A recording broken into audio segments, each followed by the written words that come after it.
All right, I think we are ready to begin. This is the second installment in our three-part webinar series titled Approaches to Psychedelic Assisted Therapy. For those of you that missed the first webinar in this series, it should have been sent out as an email, but you can also find it uploaded to our YouTube. Be sure to check that out. It was a wonderful conversation that we hope to continue today. This webinar is titled, getting ahead of myself. First, let me introduce our team. We're lucky to have a lot of these folks joining us today. Sherelle Noble is on the call along with Deborah Gardner. Alec helps us out. His name's not up here, but he's an essential part of the team helping with a lot of our marketing operations. He's also on the call. I am Kabir. I am our manager of learner experience.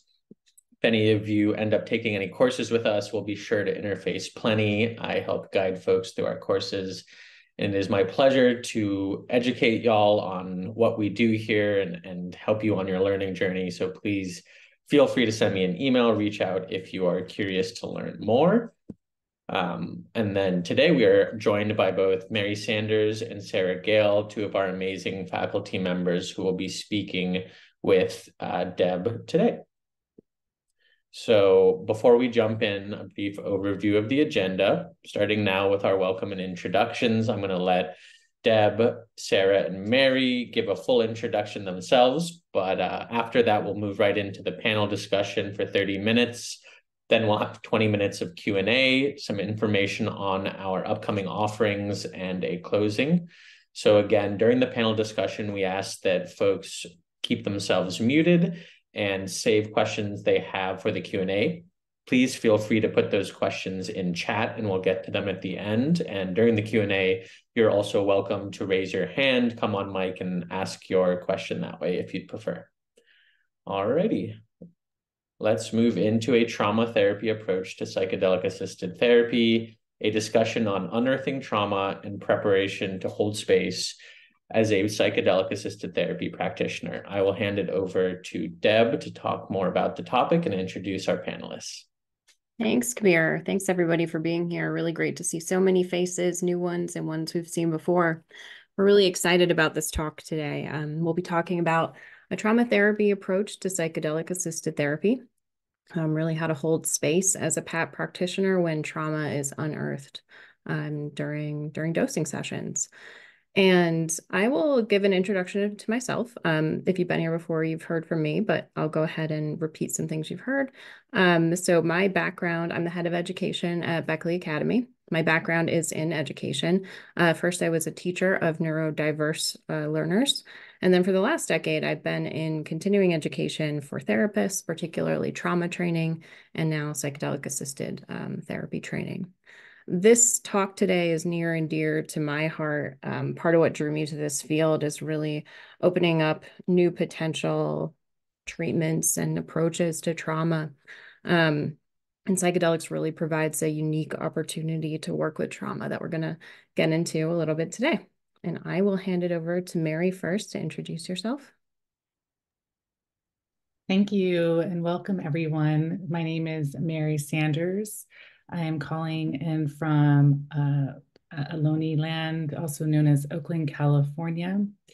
And I'm a licensed clinical social worker, bringing about a decade of community mental health experience, and really focus my work on serving Black, Indigenous, and people of color, and folks also experiencing multiple marginalized identities. I entered this field really curious about in the ways in which transgenerational trauma can be healed and transmuted through these different medicines, and such a treat to be here with you all and share a little bit about trauma.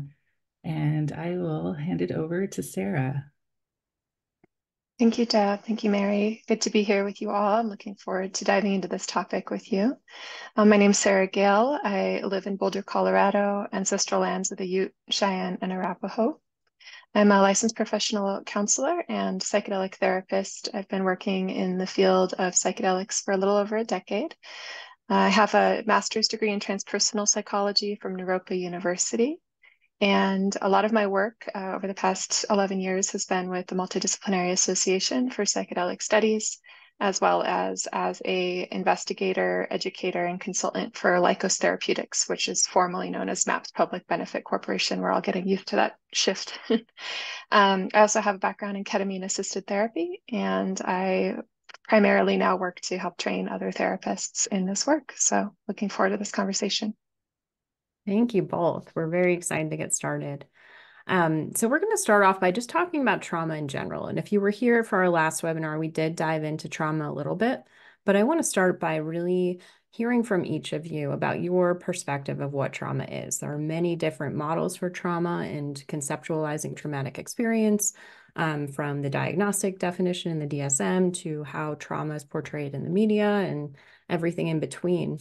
So if we could just start by hearing from each of you, from your perspectives and from the work that you've done, what is trauma? And we'll start with you, Sarah. Yeah, great. Yeah, so I guess I'll start by sharing that my approach to working with trauma is really informed by the clinical trials that I've worked on with MDMA, because that was the indication that we've been focusing on with MDMA-assisted therapy, is PTSD. And it's been really informed, my work has been informed by my primary mentor in the field, Marcela Otálora, as well as the work of somatic psychologists, including Bessel van der Kolk, Pat Ogden, and Peter Levine, as well as the work of Resmaa Menakem. And I'm also deeply informed through my own healing path and my path of working through my own trauma. And I believe that for many of us as practitioners, our greatest teachings come from our own healing journey, and how we navigate and how we have healed from our experiences as well. So when I think of trauma and I think of the definitions that I like, as you were saying, Deb, there's a lot of different definitions out there. For me, it's the impact of an event that causes fear, feelings of helplessness, lack of safety, or overwhelm. And we know now that, trauma is not the event itself, but the impact of the event that it has on the individual. And that events impact people very differently based on a large number of factors, including the presence or absence of a supportive figure, or the presence or absence of things like internal and external resourcing factors. And so, and that the impact of the event, and Bessel really speaks to that the impact of the event doesn't live in the past, but is present with us here in the moment and in our bodies. And so our trauma is the current impact that the event has. And I also think it's important to note that our definitions of trauma are also very culturally bound. So we know that across many indigenous and shamanic traditions, trauma may be described more as a soul loss, where a person's soul is wounded or fragmented. And I believe that while psychology in the West has come a really long way in understanding trauma, and especially its impact on the body, I think we still have a lot to learn from other cultures and how other cultures see and define trauma. And I think that this is really especially important in regard to psychedelic assisted therapy, because many of these same traditions also have been utilizing psychedelic medicines for many centuries, and have been utilizing psychedelics for the healing of trauma. And so, of course, we have this horrible habit in the West of discovering something for ourselves and thinking that we're the first to discover it. So yeah, just putting that out there, that I think that we still have a lot to go in our understanding of trauma, not just on the physical, but on other dimensions of the human experience as well. Yeah, thanks, Sarah. I'm so glad you brought up how the dominant culture sort of dictates what the definition of trauma is. And I'm interested to hear you talk about transgenerational trauma as well, Mary. I'm also glad that you brought up sort of that the overwhelm, right, is actually where the trauma lies, and that overwhelm that happens. And it's also what makes it difficult to work with. And so it opens up possibilities with psychedelics. Mary, I'd love to hear from you. Yes, and thank you, Sarah, for such a thorough explanation around trauma. And like you mentioned, some of us, many of us have been trained here, and how we may have been initially trained in the traumas, really looking at like shock trauma, these car accidents or natural disasters. I'm looking at as well as developmental trauma in my early work as providing trauma therapy with kiddos who have been removed from their homes due to physical abuse or sexual abuse. And at that point, my perspective was quite limited and thinking about trauma. And when I dug deeper into Resma's work that Sarah mentioned, as well as Stacey Haynes' work in Politics of Trauma, she really talks about, these events, these experiences that we may, these experiences that we have and the impacts of our social conditions that cause us to break or betray our inherent need for safety, belonging, and dignity. And so this, for me, it really highlights the ways in which many of us who carry different marginalized identities really abandon ourselves in order to feel safe in different environments. And the impacts of that over generations, and also the impacts in our daily lives. And so really thinking about that cumulative effect over time. And so while we might say, oh, that was just, a look, right? Or, our been followed in a market or a store. We're really looking like, what is the impacts over time, and how do we integrate those experiences in ourselves, in our relationship to ourselves, in our bodies, and how we relate to the world. And so I think the opportunity to talk about trauma, of also looking at these little things which maybe seem little, and over time how they really impact ourselves. And so for myself, that's been a really big piece, because it's so often we're like, there's something in the room, but I can't quite name it. And so I just really like to highlight those pieces because of the conditions, the social conditions that we are living in. And continue, in our ancestors and our parents and grandparents have lived in. And so as you mentioned, or I mentioned earlier, the transgenerational trauma, right? These ways that we're responding in our everyday lives, and thinking like, I don't know why I might be responding in that way, but there's something in my body, right? These knee-jerk reactions that are necessary for my survival. And so I really appreciate bringing those conversations forward and being able to deconstruct why they might have been adaptive in one period of time of our life, or a period where our parents lived, or our grandparents, and having a more thorough conversation around that. So I'll leave that there. I love that. I'm so glad you highlighted sort of the nature of ongoing trauma and its impact, which is something that drew me to this work particularly. And also the protective systems that trauma and having traumatic experiences creates, which kind of goes into the next question. So I'd love to talk about why an awareness of trauma is important for PAT therapists. So when we're working with psychedelics, we know clients are in a vulnerable state. We know their defensive systems are down, those protective systems, right, that they've developed over time. And they have access to some things that they may not normally have access to in normal consciousness.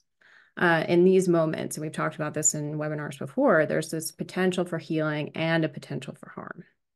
So I'd love if each of you could talk about, from your perspective, why is an awareness of trauma important for PAT therapists? And Mary, we'll start with you.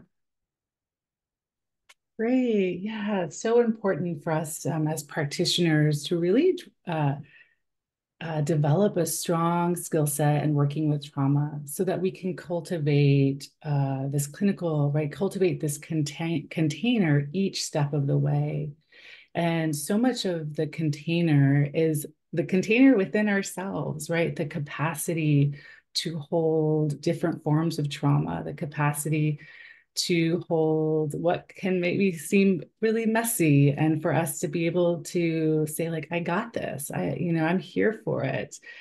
So often my clients will ask, am I too much? Am I too much? Right. And really creating the space within our own nervous system and around us, so that our clients can really unfold and really be able to express themselves in ways that maybe they couldn't when that event happened. As Sarah mentioned earlier, maybe the person that was there wasn't emotionally available, or maybe there wasn't support during that event. So here we are creating the container, the connection, the grounding presence to really help the client move towards completion. What happened, what didn't happen and needs to happen. And I really like to highlight for some folks, and really it was for myself when I moved into this space, I realized like, wow, I was trained so much in CBT. Now I need to move into this whole new direction. And so for me, that was really moving deeply into somatic experiencing work, really getting into the body. Also really expanding my skill set in internal family systems or parts work. And I really highlight that because some of the skills that we're using in our everyday therapy are going to look and feel completely different in the medicine sessions. And so, having the opportunity to do that additional training, to be able to practice with our peers so that we can strengthen our skill sets, so we can trust ourselves, build that muscle memory, and practice and then receive. What does that feel like in my own body as I am receiving this kind of care? And then we can talk about, right, going into that medicine and applying these skills and building this container so that, folks can really allow these vulnerable parts to become present. And so I just really like to highlight that because the deep, the stronger capacity we can build within ourselves, the deeper that our clients can go, because they can really trust that they're going to be cared for, right? That they're going to be attuned to, that the therapist there is grounded and can hold anything that might arise. And then the other piece of what I often recommend to practitioners that are maybe younger and finish their degree and starting to get their licensure hours is really the importance of serving diverse communities. As Sarah mentioned earlier about how is trauma held in different cultures. And what is it like as well to, navigate your own trauma while also navigating economic distress or difficulty accessing healthcare or these other layers that really can exacerbate what you're already experiencing from the initial trauma. And I often feel like those layers really come out in the medicine session. And so we have so much material to explore there. So I'll pause. We're done. Thank you, Mary. So I'm glad you highlighted a bottom-up method, somatic method. I think that goes really well with psychedelic assisted therapy, and the kind of interconnectedness that when you break down all those barriers, sort of unlocks all these potential connections. Sarah, would love to hear from you. Yeah, absolutely. That was said so beautifully. I'll try to add things that don't feel redundant. Yeah, I mean, I love, Mary, that you brought up internal family systems because I think that really also goes hand in hand with psychedelic work and with somatic work and the idea that in our life we have these parts that have experienced trauma, and that oftentimes with PTSD or with trauma, people can have this lens of their whole life, of this whole experience, where the trauma really becomes their identity and it is who they are. And there's not like me and then my trauma. It's just like, I am traumatized. I went through this. And so much of, my experience working with clients is a sense of feeling of brokenness or a feeling or sense that they will never be able to heal or get better. And I think IFS work and parts work in general goes so far in helping people to identify that they do have parts of themselves that went through experiences, and to tend to those parts with love and care and compassion with the support of the therapist. And I feel like that can help people start to disidentify from their trauma in a healthy way, right? Not dissociate, but disidentify, to say, yes, this happened to me. And now I can work on it, process it, metabolize, and then it can be relegated again to the past, you know? And so, yeah, I think and then psychedelics can really help with that and really help to catalyze that process. So let's see, what else do I want to speak to here? Just that I think an awareness of trauma work is important for all therapists, whether practicing psychedelic assisted therapy or not. I think that as we're starting to learn, many people who are experiencing other things, depression, anxiety, that often those things have deeper roots in trauma. So I think psychedelic or not, but with psychedelics, as Mary and Deb mentioned, it's like this is going to come to the surface. This is going to emerge. And clients who have maybe worked with their trauma in talk therapy, for instance, it's going to look different than it has in talk therapy. The level of access, somatically, visually, their access, being able to remember things that happened to them and the impact that those things had. And it's very different than talk therapy. Clients do talk in psychedelic assisted therapy. I want to make that clear, that processing verbally can be part of the experience. But there's also a lot more going on somatically, energetically, and emotionally. Yeah, and I'll just second what Mary spoke to around that. It's also important for us to know as practitioners that trauma doesn't just happen to us as an individual, but is present in bigger levels and bigger systems, including intergenerational trauma. And I think that, we're beginning to learn more about that as a field as a whole. But I think that's another one of those things where in the West, we're kind of like in recovery from a very individualistic model, which just sees everyone as these individuals that are isolated from their systems and their communities. And so knowing how intergenerational trauma impacts individuals and how it disproportionately impacts individuals from historically and currently marginalized communities. And there's just knowing how, that this type of trauma also really emerges, not just the biographical trauma, but one of the things that I've seen with psychedelics is that people, when they're accessing these, we call them, right, expanded states of consciousness, that part of that expansion can include accessing trauma that feels much bigger to them, feels connected to their ancestors, to their lineage, as well as things like the planet and things that the planet is going through as well. And so that emerges too in ways that I haven't quite seen it emerge in non-medicine assisted therapy, seeing kind of those bigger fields and people starting to recognize that they are connected to these bigger systems. And that's a beautiful and liberating thing to feel. And it can also be a very hard thing to feel when you also, connection doesn't just mean feeling connected to the good things. It also means feeling connected to the difficult things. And I think that sometimes when we talk about psychedelics and we talk about oneness, people forget that, like, yes, oneness can be an absolutely profound, deeply enjoyable experience. And it can also be some of the biggest grief that people can feel.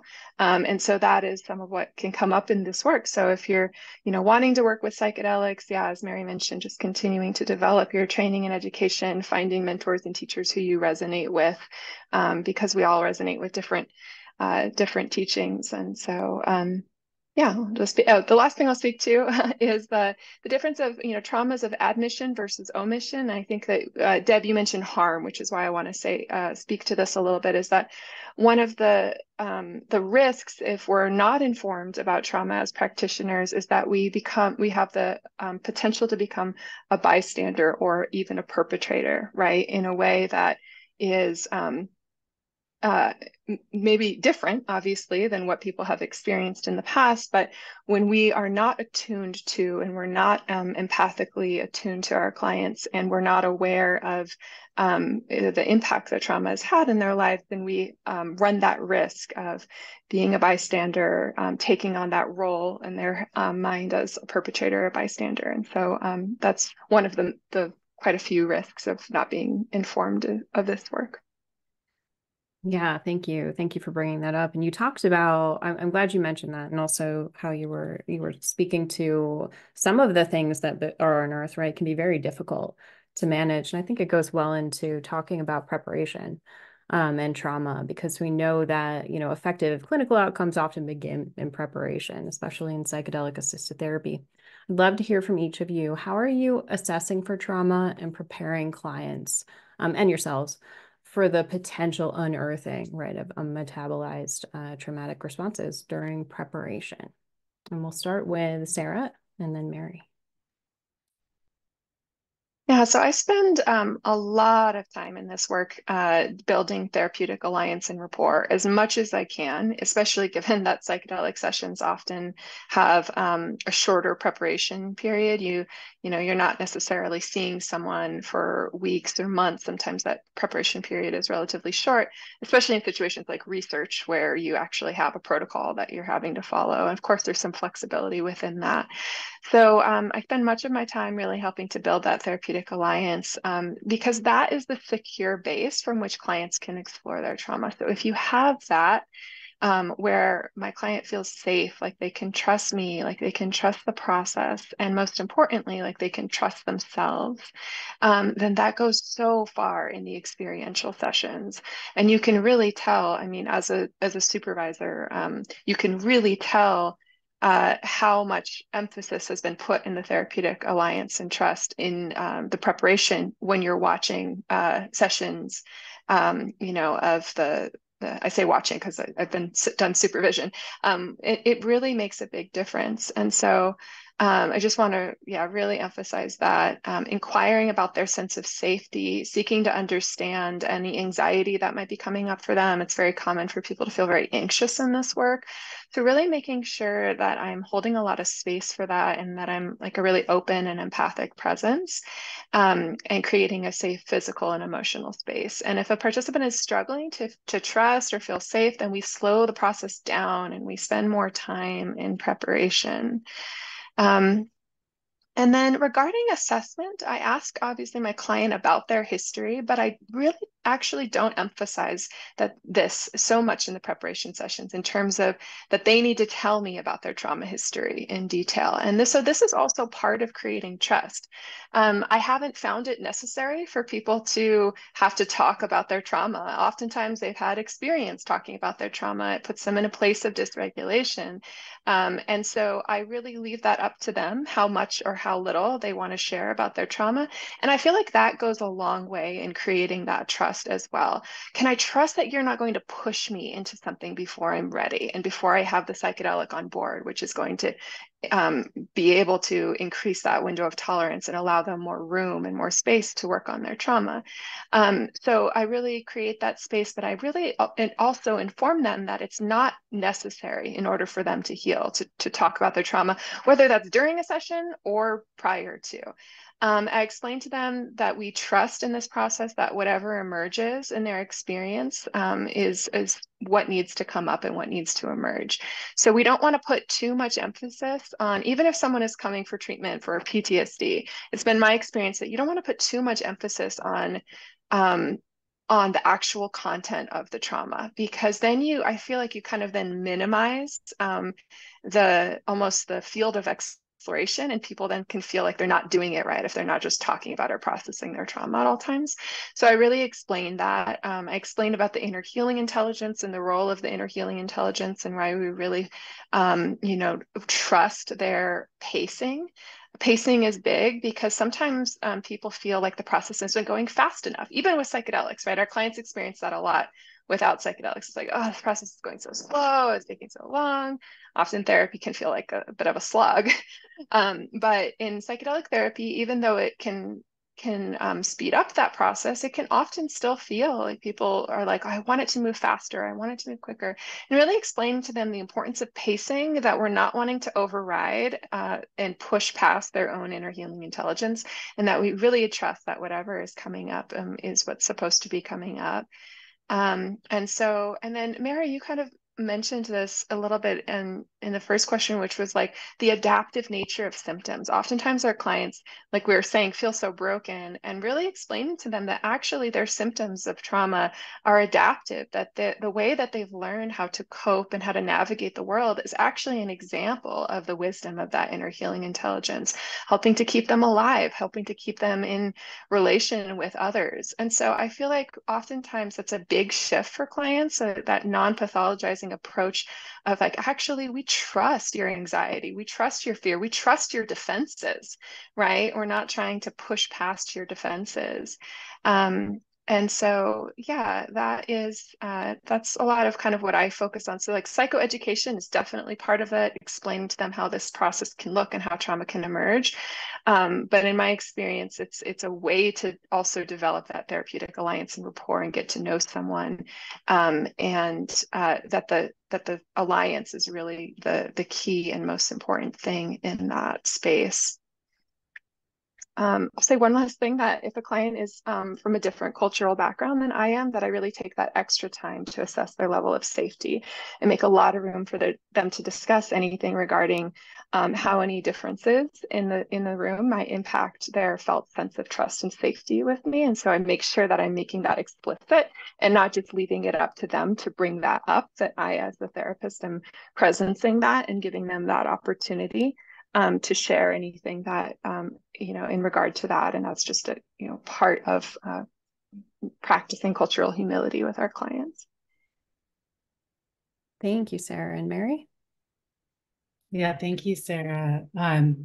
Some of the things that stood out, I'm just going to highlight some things that stood out for me in this conversation is really the importance of moving at a pace of the nervous system, right? And Sarah mentioned, we're learning these new ways of being that often, not only let me take a step back.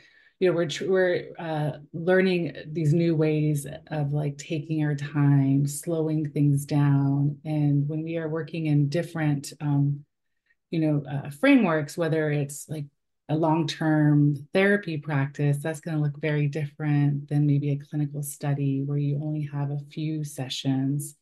And so I'll just speak to more of the long-term work because that's my current context of really building that trust over time. As I mentioned, I use a somatic lens. And so really building up the system on trying out new practices while really honoring the strategies that our clients have been using to survive, right? And so I like to use preparation to name those strategies while offering the strategies that we've seen to be really supportive in medicine. And that might look like connecting back to our breath, right? Connecting to touch and bringing maybe the energy into our bodies.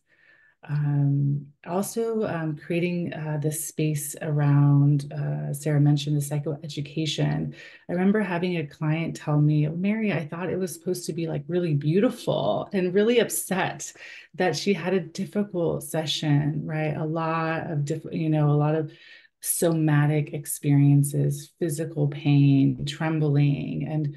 And so what I, learned from there is if our clients are spending a lot of time doing just your regular Google research, that they're going to have these headlines that really talk about this medicine as a panacea, and this, in really highlighting maybe you're more beautiful and these big experiences, but might not mention that it actually can be really physically difficult. And so that piece has been really important for me to not only integrate, but really have a conversation around during these preparation sessions. I also feel, that really looking at the ways that our clients are moving through the world. So looking at, if they're living a really fast-paced lifestyle, trying to see are there ways that we can slow things down in the sense, can we connect to nature? Can we integrate some meditation practices? Are there some supports in their lives that they can begin to strengthen in preparation for the medicine? And so, so often, you know, I've talked to folks who are like, I'm ready, let's do it. And I'm like, what does your support look like right now? If we're going to open up this wide, how are we going to land? And being, you know, sure, as an individual therapist, I can, you know, support you in that session, but what else is going on during the week? And so I really feel like it's my ethical duty to like have that conversation and also acknowledge, you know, not everyone is going to be able to have access, right, to an individual therapist. But what else is going on in the community that our clients can link to and start to build those relationships? And so I just wanted to highlight that piece because, you know, so much of our work is co-regulation, is really being acknowledged and validated and having, right, this other nervous system there. And so if we're, you know, going home and not feeling connected to the community or the land around us, how can we start to invite that into our lives and then continue that work as we move forward? Yeah, I love that you both really highlighted the importance of the therapeutic relationship. And if you missed that talk that we did last time, we did a really great talk on the importance of that relationship and all those systems. And you both touched on really helping clients to develop and reframe survival responses as resources, and also build those somatic resources, those creative resources, right, that they can use for self-regulation or with co-regulation with you. So moving on to talking about dosing now and holding space for dosing when trauma, holding space for trauma during dosing when it does emerge. So what are some of the ways that you've seen trauma responses emerge during PAT sessions? As a PAT therapist, you know, what should we be looking for? When it does emerge, how are you holding space for that? How are you navigating that line between allowing the client to naturally process that and also ensuring that they're not overwhelmed by the experience? We're going to start with Mary and then Sarah. Yeah, great. So as I mentioned, I'm really coming at a somatic lens and a parts work lens. And so I'm, you know, so often I'm just spending so much time, not only in our preparation sessions, tracking our clients, but also in the medicine session, right? So I'm tracking what is happening in the body. Some things that our clients are experiencing can be, right, these images and can be like these internal dialogues that they're having with their inner child or maybe their ancestors or to the land. And so we may not know what's going on there, but really holding that grounded presence I was sharing earlier. And at the same time, right, the body may be trembling, there might be physical pain, lots of crying, chills, purging. And so, so we have this opportunity to track what's happening and how the body is moving these memories and really working towards this discharge, right? Sarah mentioned earlier, right? This inner healing intelligence, right? The intelligence of the body to do exactly what it needs to do. Just as if we got, you know, a paper cut, we know that the body will heal that paper cut. It has everything it needs to do. We just got to create maybe a safe environment while that wound is open and maybe not bang it around the house. And so, so I really think about it in that way, as creating this this container of safety or this supportive environment so that the body can release, can move, while in this tracking process that we can see where are they in their autonomic nervous system and looking at where are they activating and where are they when are they deactivating. And this can give us some insight too about what might happen next. So we don't always know where they might be in their own window of tolerance, or some might say their zone of resilience. And as you know, therapists all the time, but then in the medicine session, right, we're really kind of working this dance of creating that space, but also determining when might be the best time to help support that client, right? when are they maybe starting to move out of that window of tolerance? And that sometimes might be just a check-in, and and learning that, oh no, they're actually fine. But sometimes it is offering these verbal prompts, right? Like, I'm with you, I'm right here. It might be really connecting to our own breath, so that as they're moving through their traumas, that we are helping some of that co-regulation, as I mentioned. And sometimes it might be that verbal prompt for our clients to connect back to their breath or connect back to the earth. And so I think this is, some of that preparation, that these are the supports that we might offer. And for some folks who, are trained in that supportive touch, and, that would be something that would be discussed in preparation sessions. And as a somatic practitioner, I'm doing some of that work in my therapy sessions. And so knowing that there's a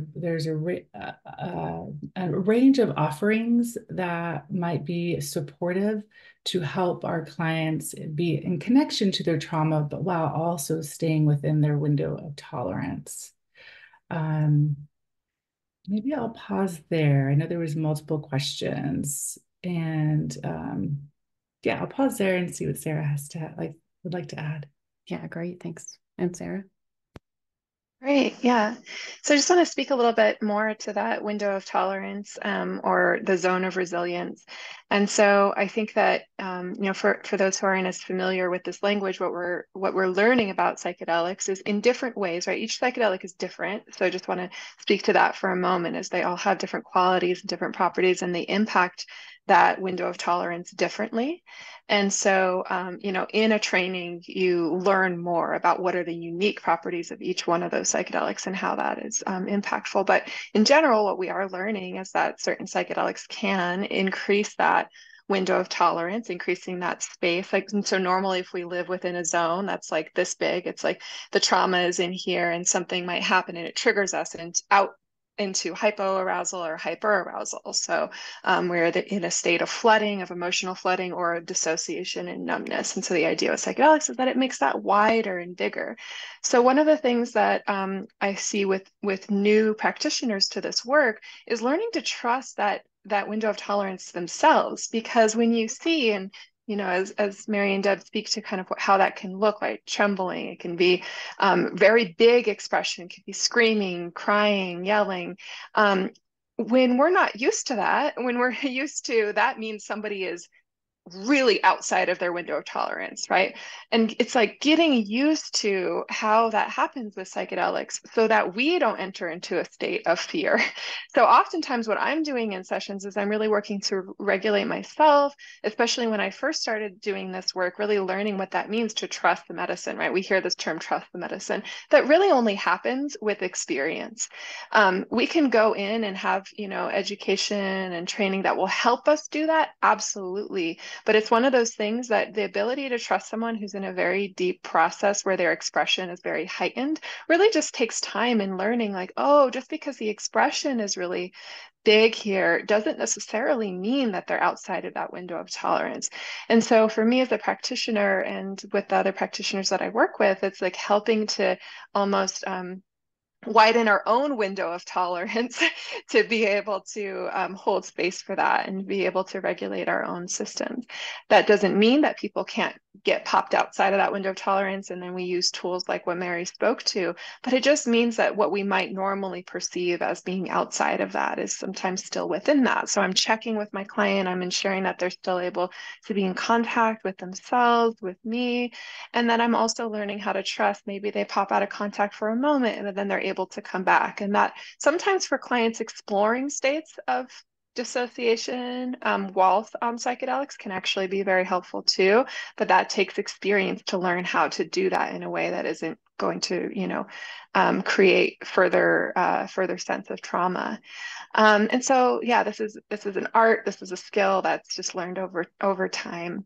And so also I think that for me as a practitioner, I want to speak to the other side of what we've been talking about that increased expression, that sometimes then what can happen is that I've definitely had clients like what Mary spoke to, where they think, oh, this is going to be a beautiful session. And then they come in and they're like, oh my God, it's so hard. And I've also had it happen the other way, which I imagine has happened for you too, Mary, where people come in and they're like, I feel really good. I'm doing something wrong here. And they're like, I must be not working hard enough because I'm supposed to be working on my trauma and that's supposed to be hard. And really instilling people that no, actually accessing places that feel good is healing, accessing the states of positive emotion. That's the work too, right? Resourcing and building those states to be able to contact that. For many people, those positive states that they're able to access are more positive than they've ever felt in their life. Maybe they're feeling a deep, deep connection with themselves or with an ancestor or with the earth, or maybe they're just feeling like this sense of oneness, or that things are, these experiences happen to them, but that they're essentially okay and that they're going to be able to grow. And so accessing feelings of love or connection. And so really making sure that we are optimizing those places when they're feeling connecting to those emotions, and not being like, okay, well, let's get through this so that you can get to the trauma, is really important. And so that's one of the things that I've seen with newer practitioners, learning how to trust and really creating that space for the really positive sensations and emotions as well. And I think the last thing that I'll speak to with this is that also, what emerges in the session may not always be the emotions or the sensations or feelings they experienced at the time of the traumatic event, but it can also be how they've organized themselves around the event. And this can be very confusing to clients. So I'll give, again, I think I'll give an example to help illustrate. So I might have a client who's, let's say they're a therapist, and she's maybe spending a lot of time in her session talking about how she's really burned out and doesn't like her job anymore. And she's not sure if she wants to do this work. And then all of a sudden, maybe she looks to me and says something like, am I doing this right? I've been talking about my job. Aren't I supposed to be talking about my trauma? Like, why am I talking about work? I've been talking about work for 45 minutes. And then so I might ask her to slow down and to explore to see what emerges. Okay, so we trust that this is coming up for a reason. So what happens if we slow down and just listen? And maybe she sits with it and listens for a while. And maybe it emerges that she became a therapist because she wasn't able to save her mother who committed suicide, right? And so she comes to this realization that, maybe she's been doing this work because she's wanted to save others. And she's actually questioning, is this really the role that I want? Is this really what I want to be doing in the world? And so then we get to talking about her mom and how she wasn't able to save her. And maybe she spends time then emoting and speaking maybe out loud directly to her mother, right? In psychedelic states, people will connect directly to people who they feel like people who have passed on. And so in talking about her dissatisfaction with her work, all of a sudden that brings us to the trauma. And so this happens, I want to emphasize this because it happens all the time, where people are talking about something like, I don't understand how this is connected. And so if we have an agenda as a therapist and we think, well, this person needs to be talking about this, and we steer them in the direction that we think that we should go, as a practitioner, we really need to let go of that agenda and trust that process, because it can look, trauma impacts every area of life, right? So oftentimes if somebody's talking about something that doesn't seem directly a product of the trauma, often it can be. Thank you both so much. I feel like we could spend a whole hour or a whole course just on that piece of it. But we have one more question before we get into the Q&As. More prompt, I'll say, which is about integrating when trauma has emerged during a dosing session. And want to hear from both of you. So sometimes psychedelic experiences unearth a lot of things, right? Not just a singular thing, but maybe multiple memories, right? Or maybe lots of facets, right, to a memory or something like that. And how are you helping clients to really prioritize what material to work with in integration? And what integration techniques have you found helpful? And we'll start with Sarah and then Mary. Yeah, so first off, at integration, a lot of what I think I end up doing in integration sessions is normalizing the experience. Sometimes people will have, they'll have these really big experiences, and then they'll be like, sometimes people can struggle to remember things, or as we integrate, or we have this experience, and then we come back into ordinary consciousness, and then it's like trying to fit this experience into our current worldview, current perspective. And that can be very challenging for people. It can be, I like the analogy of the butterfly, right? The butterfly in the chrysalis. I feel like sometimes the integration places, like people feel like they're in the goo, like the goo of the chrysalis. It's like unclear. It's like, but a lot is actually going on, right? They're actually turning into a butterfly, but it feels really gooey and yucky and dark. And so really normalizing that that's part of this process. One of the things that I think people um, that practitioners as well as clients need to understand with this work is that things sometimes feel worse before they get better. So it's not a straight line. It's not a linear, like I'm getting better, better, better, better, better.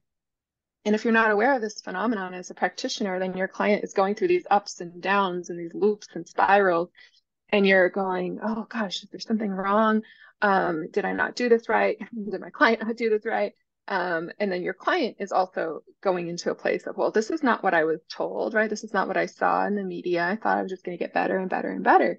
But oftentimes with this work, that integration process is really coming back around to things that still need our attention. That still, it's like the integration phase is the place where people can really see how their trauma still impacts them in the day to day, and to be able to be supported in that process with therapists is really important. So one of the dangers that we know of psychedelic work is when people don't have proper integration, because then they're just stuck in that goo phase, and then they don't have the support that they need in order to move through that. So yeah, just really emphasizing that nonlinear, ongoing nature, that it doesn't mean that the treatment isn't working. Sure, there can be heightened states that we might need to support our clients through. And the reality is that as practitioners in this work, you also really have to assess your own availability for support, and you learn while you do this work, you learn how sometimes psychedelic therapy can really take more of your time outside of sessions during integration. If you're somebody who doesn't have maybe a lot of experience working with clients in crisis, it can feel like sometimes you're being called in to provide that extra support. So that's why I think even when these medicines are more available regularly, that we need to shift our perspective away from the 50-minute session.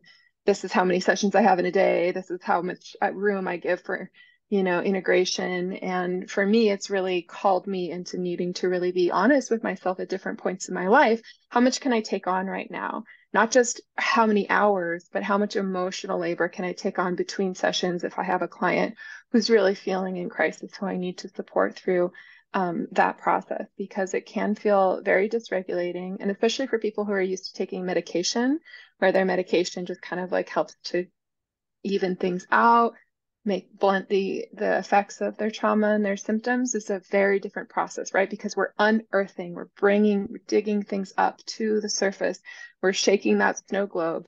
And so it doesn't, it can look messy. And so as practitioners, the need to be informed about that. And so being able to be available for our clients when that happens. Thank you, Sarah and Mary. Yeah, I'd just like to add really the importance of that time after the medicine session, right? There is, as Sarah said, this unearthing, but also this opening that happens. And so during that opening, really, helping our clients create some protectives around them, meaning what kind of input are we, what's the input look like day to day, whether it's like the news or social media or certain people in our lives. And, we mentioned earlier is that some of our strategies that, have helped us in the past may come down and put us in a little more at risk of being harmed in some way. And so I really like to highlight just adding some protective layers in the sense of slowing down life, where in our life can we invite more nature, or friends, our family or community that we know that can trust, that we can really lean on, that can really hold us and be more, maybe more tender or more sensitive to our needs. So really wanted to highlight that early stage of integration, while acknowledging like this is really a lifelong process. Sometimes the material that unearths in our medicine session, we may not be able to make sense of it anytime soon, and maybe we won't, right? And maybe it's a future session. So I think it's really important also to hold the space of the unknown, um, and that um, uh, and that sometimes we may not have the words to understand the experience. The other piece that's really important for me in integration is coming back into the body, and to notice like what is present, and using the somatic approach to be in connection. And maybe those parts, those younger parts that we're talking about, or those parts that are on earth, continuing to care and tend to them in our sessions, but also, helping our clients to support them as they move out of the therapy session. And as like a somatic practitioner, I'm always thinking about ways in which our clients can continue to build that relationship with the body. So is there, do they like to dance? Can they put music on and move around, or wash the dishes and sing, right? Really inviting some vibrations through the body, inviting sound, inviting singing and humming, and if they tend to do some yoga, maybe restorative yoga is a better practice during this time.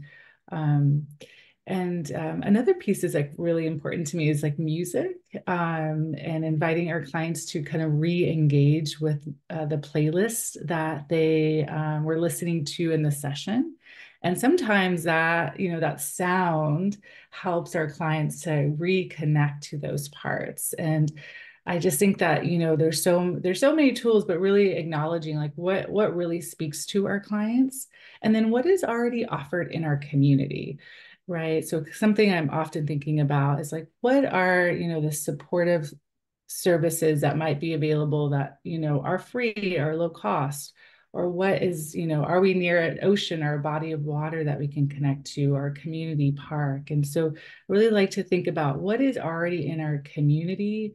And even for folks who are maybe doing medicine work abroad, like, okay, let's now get really connected to the resources that are, that we can rely on over time. And so those pieces are really important for me, and thinking about in integration, and for myself as doing medicine and Black circles here in the Bay Area, of being able to reconnect with the folks that I'm doing medicine with. So if folks are doing group work in their community, it's such a powerful tool to be in community with other people that you're doing the medicine work with. And so that we can also provide that mutual support, that care, that, maybe our therapist, right? A therapist can't be picking up the phone at 11 p.m., but maybe our friend that was in the medicine session can. And so just thinking about those resources that are available for us. And, I often think about in therapy, like, okay, we're also thinking about discharge, like we want our clients to be connected to the people around them, the community around them. So I'll stop there. Thank you both so much, Mary, Sarah, for sharing your wisdom today, your experience. This ends the panel discussion portion. We went a little bit over, but we still have time for a few questions. If you have a question, go ahead and pop it into the chat. And maybe somebody can unpin us so that we can see everyone. Please. You can also raise your hand and come on camera and ask a question, whatever feels right.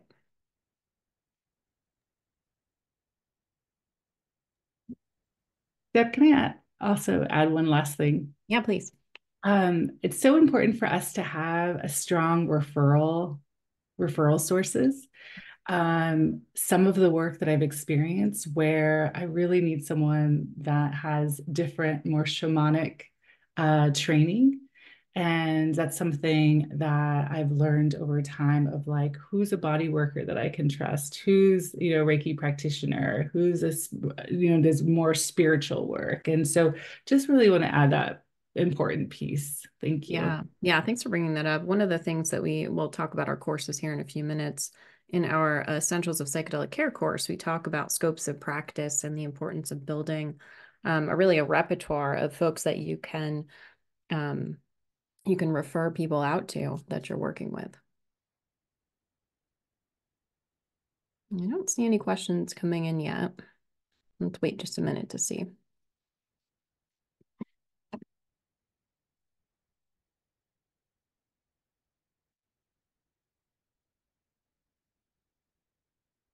I'll ask one while we're waiting here.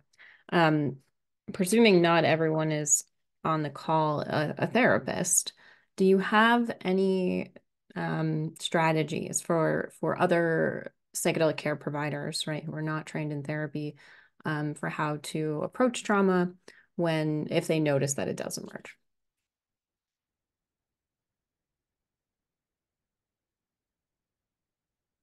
Either whoever.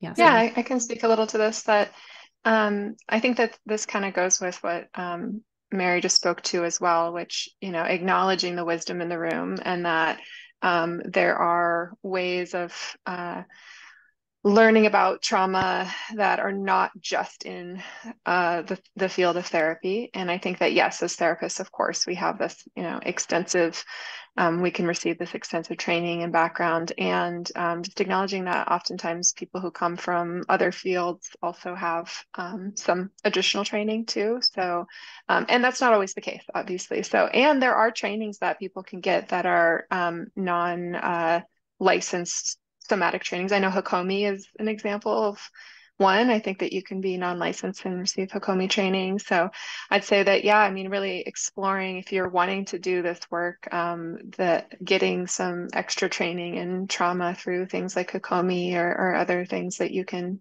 trainings that you can get without a license, I think is important. And, obviously, as Mary said, just seconding that our referral process and being able to, really acknowledge and when we are outside of our scope. And that takes having a lot of self-awareness, really a lot of self-awareness, and a real honesty with ourselves around, this is my level. And sometimes sometimes we learn by getting in a little too deep, right? We've all had maybe clients, or many of us, I imagine, have had clients where we're like, oh, I thought I could see you, but never mind, I can't. So it's nothing, if you are engaging with someone and you realize that it's outside of your scope, there's nothing wrong with being like, oh, I actually need to refer this person out. Yeah, that's great. SE also, I think, takes on folks who are not licensed too. Somatic experiencing. A couple of questions in the chat. So one is from Ciara. If a client's meditating after a medicine session and integrating, do you have any guidance if trauma had emerged again or during? Ciara, tell me if I'm wrong here. I think that what you're asking is, when do you intervene during integration? Maybe if you could pop on your mic and just clarify. Hey, thanks, Deb, and thanks. This has been such a fantastic webinar. Yeah, sorry, I was writing that quickly. I was just asking, so if after a medicine session and the client is integrating, if they're meditating on their own and that trauma emerged again, is there any guidance that you would give in advance for them? I know that guided meditations and good soft music and things like that, but would there be any guidance in advance? If do you get my question? If they were on their own, is there any guidance that you would give them when they're during their meditation session on their own after their medicine session? So strategies or things the clients can do to resource or help integrate their experience, I think. Yes, that's a better way to book it. Got it. Yeah, Mary, you're unmuted. Yeah, so I was just thinking, this is, pretty typical and everyday therapy, right? You're opening up, you're unearthing, and then, you go on with your day, and then you feel it right later in the day, and you kind of maybe connect to like, oh, this is that abandoned part, and some of the guidance that I typically provide around that is being in connection to that part, having conversations, maybe doing somatic practices.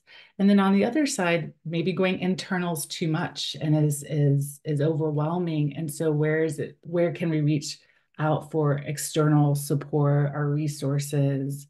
And so I think those can be those conversations and integration, and really relying on the supports that person has developed in preparation for this session. So for me, I'm often going into somatic and internal, but also I realize that might not be the best support. So is there a connection to body through dance? Is there a connection to a friend or family member? Is there a pet that we can co-regulate with? And so those are the ideas that are coming present for me now.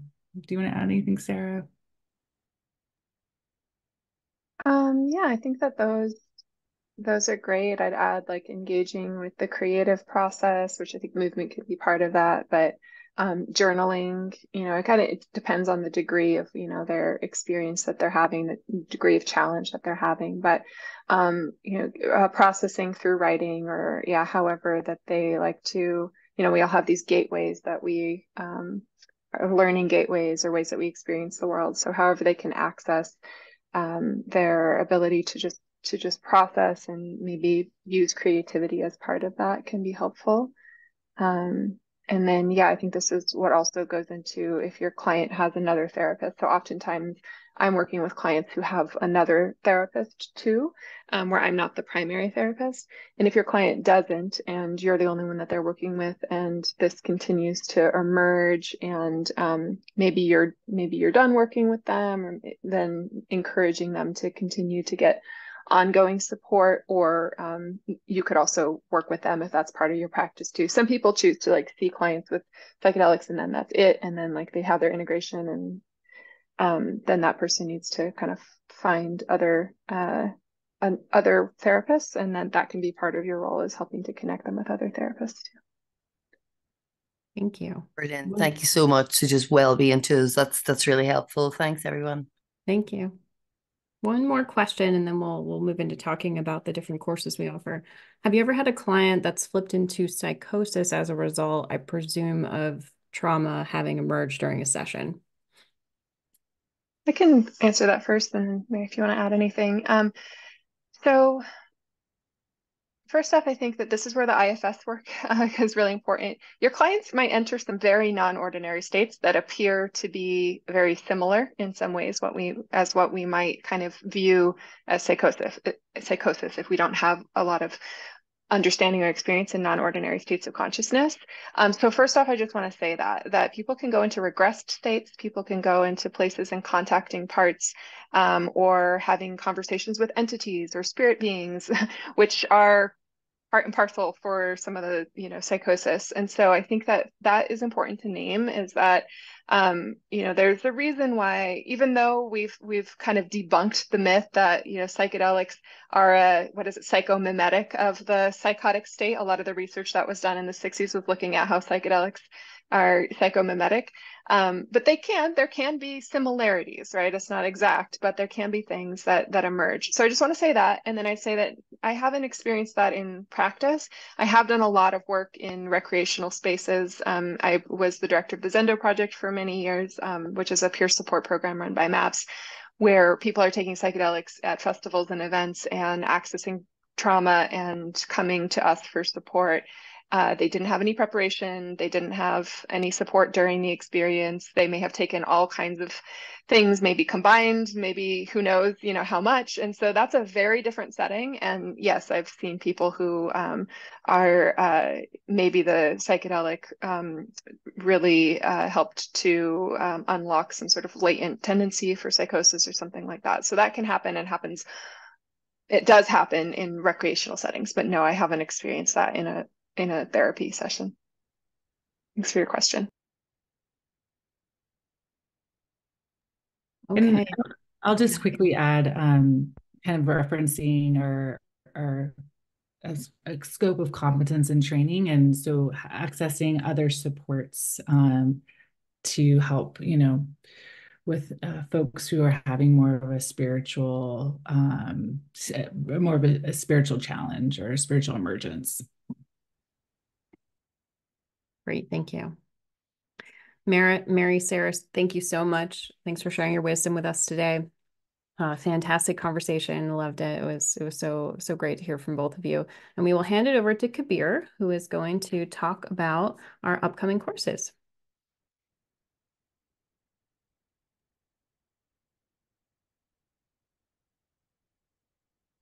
Awesome. All righty, here we go. Make sure everyone can see. So we have 2 courses upcoming. One of them is actually open for enrollment as of now. That's our Essentials of Psychedelic Care course. It is a self-paced course, fully asynchronous, that is 33 hours. We recommend folks take around 8 to 10 weeks actually to move through the course. There are journaling exercises. You build out an action plan. It's a really interactive course, but is also designed to fit the schedules that people have with a busy work life, family, school, whatever it might be. So there's not a synchronous component where you have to come in and continuously match your schedule with that of the synchronous meetings that might exist in our other course. Okay, so we're not seeing the screen right. It says screen share is... I'm not sure why. Here, 1 second. Well, let me try that again. But we also, you should be able to see the course on our webpage. Is that any better? Yep, now we see it. Thank you. Awesome. So as I mentioned, Essentials of Psychedelic Care is our self-paced, fully asynchronous course that has open enrollment right now. It is designed for professionals across the spectrum of care, so there's no licensing requirement to join. It works from a harm reduction lens, really helps folks understand the scope of their practice, when to refer out, how to fit into a care team. It's a great course for both therapists and other folks that work with therapists, whether that's a prescribing doctor, a nurse practitioner, a variety of folks who are on that larger spectrum of care. So again, that course is available right now. It's actually heavily discounted as a result of its recent launch. It is usually $900, but it is marked down to $299. I believe the discount code is in the chat, but it's a great time to sign up for that. The other course we offer, Relational Psychedelic Assisted Therapy, is a deeper dive into psychedelic assisted therapy that follows a cohort, both synchronous and asynchronous model. That is currently being offered in fall, but folks are encouraged and welcome to apply for those fall cohorts right now. There are early application, kind of early bird specials for applying at this point in time, securing your place in those cohorts. That is a much more intimate and interactive experience. You do asynchronous preparation to then go into live sessions that happen basically twice a month. It's a modular system with an orientation and 6 modules. And each module, there's both a live group meeting with a larger group of folks and then a smaller group of what we call your communitas pod. And that's a space for lots of relational and ethical skills practice. It's designed for mental health practitioners who are licensed with previous experience. So that one is gated by licensure. It is also available for folks who are on track to licensure and currently enrolled in a licensing program. Again, this course provides a deeper look into the kind of relational and ethical components of holding space for people during these expanded states of consciousness. And the Relational Psychedelic Assisted Therapy course, each of the cohorts is led by our expert faculty who themselves have lots of experience with working with clients in expanded states and are available for office hours. There's a lot of interactive components to that course that allow for more depth to emerge depending on your schedule. And if you're able to commit to the synchronous components of the Relational Psychedelic Assisted Therapy, it's a great option. Again, that is starting in fall, but enrollment is open now. And then the Essentials of Psychedelic Care course is self-paced. Feel free to enroll today and you'll get access immediately. And if you have any questions that come up while you're taking the course, you can certainly reach out to the team. So For both of these courses, I'd be happy to speak to you, either of the courses you're interested in. I'd be happy to speak to any of you about enrollment, tuition, eligibility, anything like that. My email, hopefully here, I'll pop it into the chat. And any of you who are interested in joining potentially, please feel free to send me an email. There it is, Alec, beat me to it. There's my email. Please feel free to send me an email. We can schedule a Zoom call and I'll give you a deeper breakdown of exactly whatever you're curious about in the courses.